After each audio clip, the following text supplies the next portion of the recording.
في هذا الفيديو فوزي القجع يتشاجر مع حكم مباراة المغرب وكرواتيا. قبل مشاهدة الفيديو لا تنسى أن تصلي على النبي وتستغفر الله العلي العظيم. رصدت عدسة الكاميرا فوزي القجع وهو يوجه بعض الكلمات إلى حكم مباراة الترتيب بين المغرب وكرواتيا عبد الله الجسيم على هامش تسليم ميدالية المركز الثالث في مونديال قطر. ويظهر مقطع فيديو وصف القجع الحكم القطري بالنادل، كما تتبع القجع الحكم بنظرته حتى مغادرته منصة التتويج.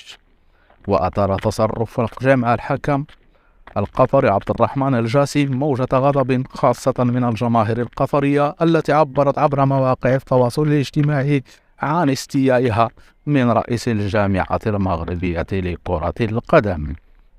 لا تنسى الاشتراك في القناة وتفعيل زر الجرس ليصلك كل جديد.